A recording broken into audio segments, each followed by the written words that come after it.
guys, today is an exciting day. We got our birth kit in. So let's go through that.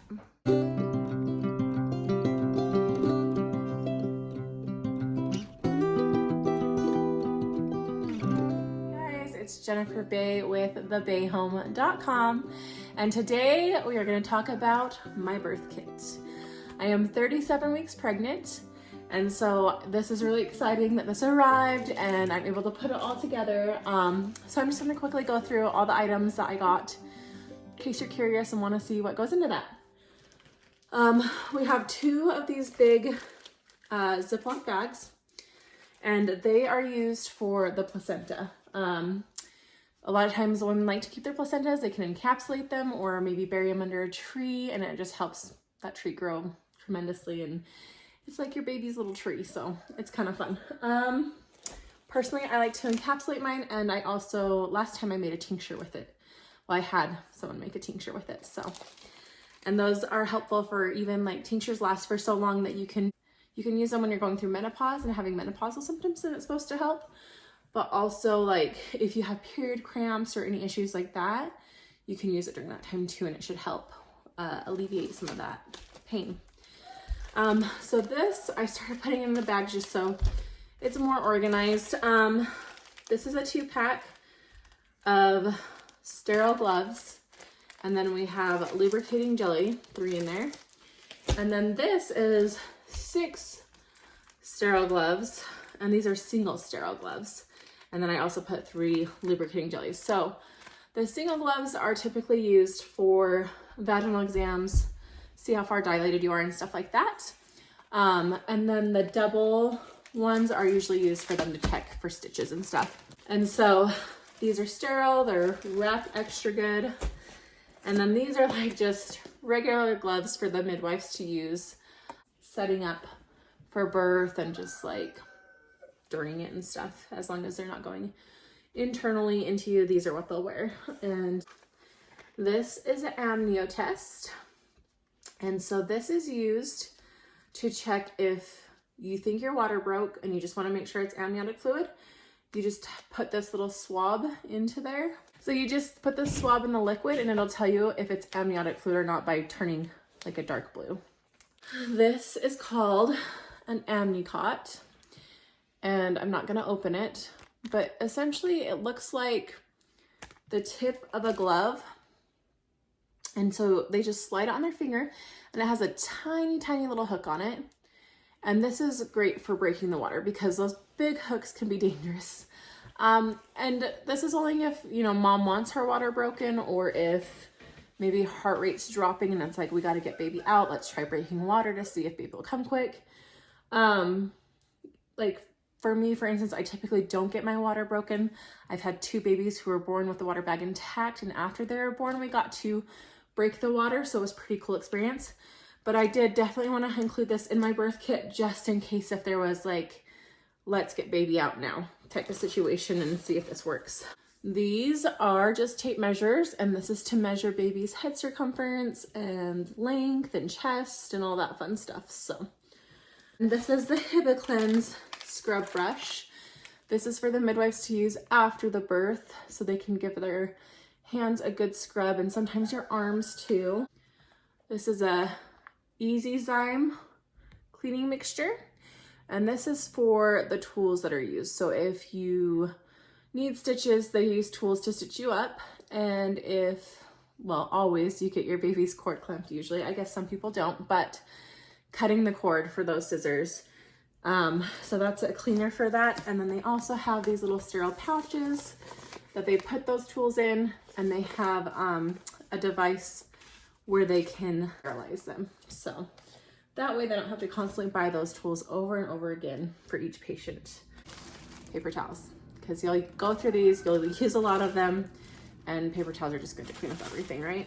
And then we have gauze, another handy thing, hydrogen peroxide. This cleans up any blood. So if blood spills on the carpet, you can quickly just drop some on there, scrub it up really quick with a washcloth or something, or even paper towel. And this is great at cleaning up blood. 2 of these plastic liners. You can use them for different things. So if you're doing a water birth, you'll lay a liner down underneath the water birth tub. And that just helps prevent if there is a leak or if water spills out at all, it doesn't get all over the carpet or floor. Another scenario, and sometimes people use both of them for both, you make up your bed with your sheets on them, you put this over it, and then you make another layer of sheets. So if you have your baby on your bed, you can just tear the sheets off, have clean sheets ready to go. So you just, and it doesn't leak through with the plastic, you know, so that's a great idea. My friend gave me some Chuck's pads left over from her birth, but I also ordered a huge 50 pack from Amazon. And you can also buy reusable ones. I have a couple reusable ones that I use for potty training at night, and I might buy more and use them, we'll see. But these are nice too, just because you can lay them under you at postpartum, like in your bed, and then you can also, like if you're sitting on the couch and you're still bleeding kind of heavily, or you just don't want to leak out, just set one underneath you, and then I love those for that. These organic diapers, adult diapers, just for that little while I have heavy bleeding. I know everyone's different. So I have these, and then I also bought some cloth diaper pre-folds from Walmart, and they have like 100% cotton. So I'll just do those into like a pad pre-fold almost, like I fold it into 3. And I'll put that in with this, and then it really, usually I don't have any leakage issues at all postpartum. And I like the diapers more than those like mesh underwear, just because the diapers, like I said, they really hold everything in leakage wise. 2 giant garbage bags, one's for laundry, one's for disposing of Chuck's pads. If you do a water birth, there's usually a plastic liner. So 2 of those. And then a little fun thing I ordered, an at-home certificate. And on the thing it showed I need to still get a little black ink pad, but you can do their little feet on each side. And it has the name, the date, where, weight, and length. So fun little keepsake.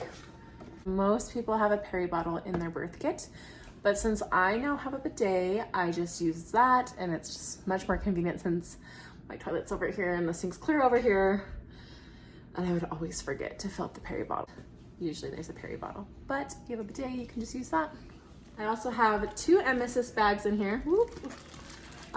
Some people throw up during labor, and I am one of those people. I usually throw up at least once during transition, and that's how I know baby's about to be pushed out. So these are nice to have on hand. The thing I love about these EMESIS bags, I've used them throughout my pregnancy just from nausea and vomiting. You can put your mouth in them, but keep your nose out. So it's easy to still breathe, and you're not like, I don't know, the smells and everything aren't getting to you as much and keeping you vomiting.